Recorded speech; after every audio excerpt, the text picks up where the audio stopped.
All right, we're visiting with Don Heilman. He's the Director of Marketing and Business Development for Digested Organics. Now, that name, Digested Organics, if you've never heard of it before, pay attention because it's a name you're going to want to follow up with.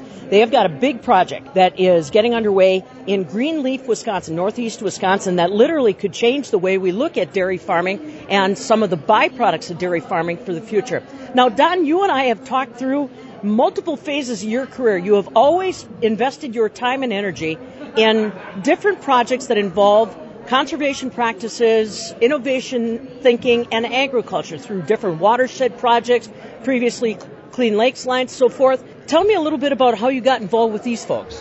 Well, because my passion is to keep the lakes and waterways clean, wanted to look at where the source of some of the problems are coming from, and of course a lot of it's coming from agriculture, and wanted to help find some help for the guys that are out there doing their best to put in conservation practice. I called on this company, I think 7 years ago now, and they've been innovating on a daily basis new technologies and bringing in new ways to filter manure so that we can get down to byproducts, like you said, of fertilizer products, clean water, concentrated nutrients that the farmer can use more effectively and strategically. And this project that we're going to talk about today is a culmination of all those technologies in one place. It's big, that is for sure. Multiple dairies involved in the cooperation of this project in northeast Wisconsin. Paint us a picture of BC Organics that will be in Greenleaf, Wisconsin. Well, you've got 11 dairies contributing to this project. Some will be pipe manure into the project, and some will be trucked in. There's 16 above ground digesters that'll be processing manure on a daily basis, and we'll be taking that digestate out of the digesters after they make their gas. They're going to make biogas. In fact, it says on the chart here 1,630 BTUs per day of biogas. We're then going to process it so that we will be contributing back to the environment 400,000 gallons per day of clean water that'll be discharged to the Fox River.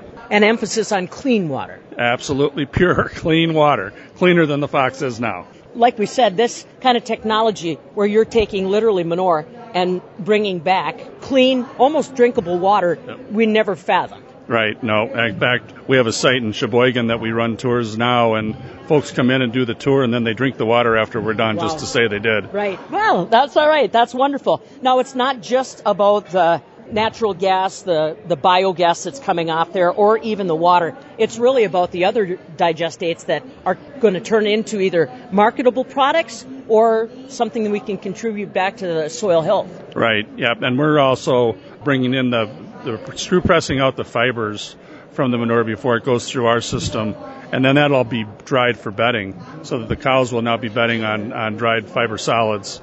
Another potential project will be bringing in fertilizer offtake equipment that we'll be able to take off organic nitrogens, take out some of the phosphorus that's overabundant in some of these solids. So make marketable products so we can contribute even more to the bottom line. You know, Don, when you and I started down this path with just simple farmer-led watersheds, we probably couldn't fathom how this market would expand and explode. The 11 farms that are involved now, did they have a true grasp on just how much financially this could contribute to their bottom line? Yeah, I think they did. I wasn't involved from a grassroots standpoint on this particular project, but I do know that one of the contributing farmers made it a point that if we're going to do this, it's going to be reduction of volume as part of the equation. So, and that's why we're involved. We're doing the manure reduction. Tell me a little bit about the markets you see out there, the potential for this. Now, obviously, you mentioned this is potentially the biggest operation of its time in the world, definitely the United States, and it'll be a showplace where others learn from. But tell me what you're seeing in this particular facet of animal agriculture. Well, there's a lot of movement because of the biogas industry, and it's so hot right now, to develop projects that will create and capture the methane, make the biogas, sell it into the system. There's a lot of metrics that go along with that to make it, as profitable as it can be for the farmer and the developer. We're working in all parts of the country, and all sizes of projects. A lot of projects now are being pulled together like this one, where you're bringing in multiple farms maybe food processors, all sorts of different feedstocks that are coming into a system, centralized system. For instance, we've got a project in Indiana where we're actually working on the farms are distant from the centralized biogas operation, and so we're doing ultrafiltration on site in the farm. Then they're only transporting half of the feedstock to the digester instead of transporting all that water. So there's a lot of interest in trying to get the biogas part of it as part of a profit center for farmers, but also the environmentally make it a more manageable resource. Now, when we talk about something like biogas, is that a reliable market, Don? You know, we always get a little gun shy about carbon credits and carbon sequestration. We thought that was a good thing, and then all of a sudden markets collapsed on us. Are these markets looking more sustainable for projects like this? Yeah, in fact, there was just a session this morning with a couple of experts that said that the market right now is set until 2030, solid to be through 2030. In the meantime, there's other states that are getting involved. We're really relying on California right now.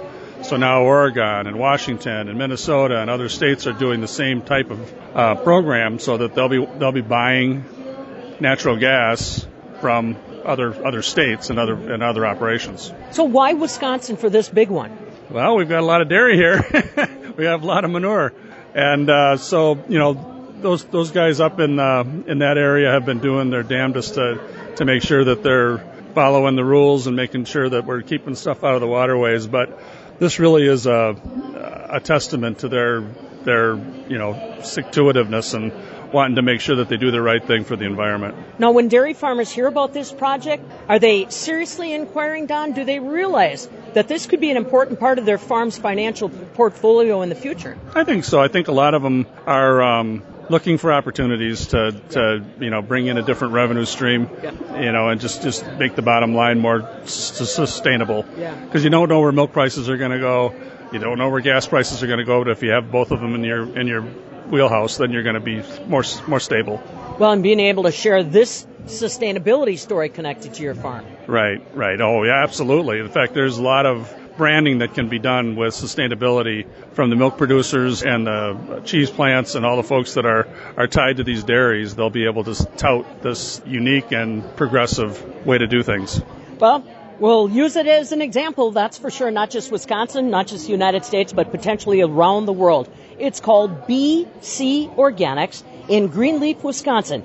More than 11 dairies that are involved in the process of taking about 1 million gallons of manure every day and turning it into fiber bedding, clean water, and biogas. Don Heilman, Director of Marketing and Business Development for Digested Organics, the spearhead company putting it together. Want to find out more?